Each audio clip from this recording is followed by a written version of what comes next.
Jueves 3 de diciembre, vamos a continuar con esta práctica número 4. Ayer mostrábamos un video de lo que son los cuentos latinoamericanos, nos explicaban brevemente algunas de las características y dijimos que poco a poco íbamos a ir descubriendo más y más características, ¿verdad? Bueno, en la actividad del día de hoy precisamente es eso lo que vamos a realizar. Vamos a... dice por ahí nuestro compilador que mencionemos cuáles son las características principales de un cuento latinoamericano, lo vamos a responder en nuestro cuaderno, y que investiguemos algunos cuentos latinoamericanos. Acuérdate que ayer ya en el video nos decía algunos nombres conocidos de autores.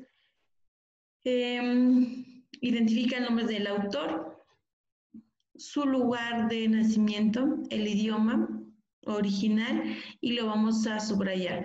Es decir, voy a buscar el cuento, voy a imprimirlo, voy a identificar los datos del autor y vamos a encontrar algunas sugerencias de este tipo de cuentos y de autores en nuestro libro en la página 62.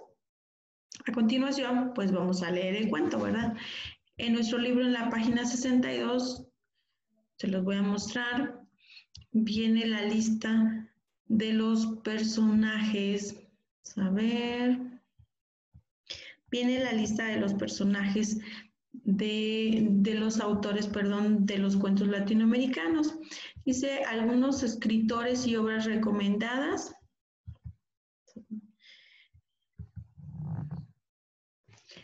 En México tenemos a Francisco Roja González con el cuento La venganza de Carlos Mango, la parábola del joven tuerto. Heraclio Cepeda, No seas hombre, sargento, Los trabajos de la ballena y Don Chico que vuela. De Amparo Dávila, Alta cocina, Moisés y Gaspar. De José Emilio Pacheco, Las batallas en el desierto, El príncipe de placer y Viento distante, uno de los autores más conocidos. Sergio Pitol, Amelia Otero, Guadalupe Dueñas, La tía Carlota, No moriré del todo y Tiene la noche un árbol. De Cuba tenemos a Julián del Casal, El hombre de las muletas de níquel. De Colombia, a Álvaro Mutis, La muerte del estratega, El último rostro. De Gabriel García Márquez, Alguien desordena las rosas y La siesta del martes. Y de Perú tenemos a Mario Vargas Llosa con El día domingo. Podemos buscar algunos de estos cuentos y podemos, en base a ello, subrayar e identificar de dónde es. Por ejemplo, aquí ya tenemos que es de Colombia, pero podemos investigar la fecha en que fue publicada esta obra, ¿verdad? También lo que quiero compartirles es pues algunas de las características para que nos quede un poquito más claro, algunas de las características de lo que son los cuentos latinoamericanos, para completar, ¿verdad?, lo que decíamos el día de ayer. Y esto es que dice que principalmente son cuentos que entraron en la etapa del siglo XX, ¿verdad?, de la mano del chileno Baldomero Lilo y del uruguayo Horacio Quiroga. Horacio Quiroga fue uno de los precursores. Las etapas de los escritores de los cuentos latinoamericanos, dice, el primer escritor plasmó sus escritos como cuentos de mineros en 1904, y el segundo, Horacio Quiroga, Las historias de la jungla, entre los que destacan Los cuentos de la selva, publicado en 1918. Combinó un enfoque de carácter regional, entrelazando la naturaleza primitiva con los seres humanos, desarrollando descripciones de fenómenos psicológicamente extraños en unos cuentos de misterios poblados de alucinaciones. Posteriormente llegarían los escritores del boom latino y consiguieron ampliar las fronteras del nuevo mundo literario. Para hablar de los cuentos latinoamericanos del siglo XX, es necesario conocer a los escritores que desarrollaron el arte de la narración breve, personas a quienes honramos por hacernos disfrutar un género tan exquisito. Entonces, además de ser cuentos que destacan de la América Latina, son cuentos que tienen un periodo marcado del siglo XX al siglo XXI, ¿verdad? Del siglo XX al siglo XXI.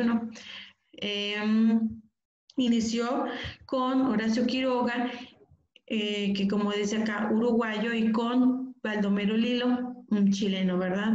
Y menciona ahí que aproximadamente en 1904. Algunos algunos de otros autores conocidos de esos tiempos están Edmundo Valadez, de 1915 a 1994, Inés Camelo Arredondo, de 1928 a 1989, Juan Rulfo, de 1917 a 1986, Julio Cortázar, de 1914 a 1984, Jorge Luis Borges, de 1899 a 1986, Julio Ramón Ribeiro, de 1929 a 1994, Juan Emar, de 1893 a 1964, Óscar Alfaro, de 1921 a 1963, Manuel Mejía Vallejo, de 1923 a 1998, Virgilio Pinera Llera, de 1912 a 1979, Horacio Quiroga, de 1878 a 1937, y entre otros más autores importantes.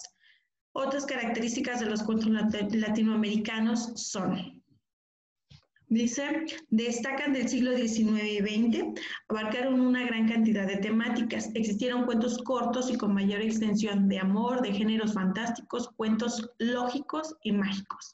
Cada uno tuvo un estilo personal que supo desligarse en gran medida de las grandes influencias que venían del resto del mundo, sobre todo de los países europeos. Durante gran parte de la historia abastecieron a los territorios latinos en lo que a la literatura se refiere. Los autores latinoamericanos supieron absorber las cualidades necesarias de lo previo y posteriormente desarrollar una calidad de escritura realmente única e indiscutible, lo que los ha convertido a muchos de ellos en respetables ídolos de la palabra, que han dejado un gran legado escrito en variedad de estilos y criterios. ¿Qué quiere decir? Que como dependiendo del origen del autor, pues estos cuentos eran narrados en su lengua natal, ¿verdad? Otra de las características entonces de los cuentos latinoamericanos era el lenguaje, la lengua de ellos se caracterizaba principalmente en esas obras, y así pues había palabras como muy formales, pero también había cuentos en donde había palabras muy coloquiales. Entonces, hay que mencionar ese tipo de características, hay que investigar cualquiera de estos que te acabo de mencionar. Puedes buscar un cuento de alguno de ellos, buscarlo, imprimirlo, buscar en libros, pero recuerden muy bien, cuentos latinoamericanos que dataron de entre estos siglos principalmente, ¿ok? O entre estas fechas o periodos. Esa es la actividad del día de hoy, y como es lo único que tenemos que compartir por la tarde, no habría video, ¿verdad? Lo único que vas a hacer es leer tu cuento e identificar estos 3 rasgos, ¿ok? Entonces nos vemos hasta el día de mañana.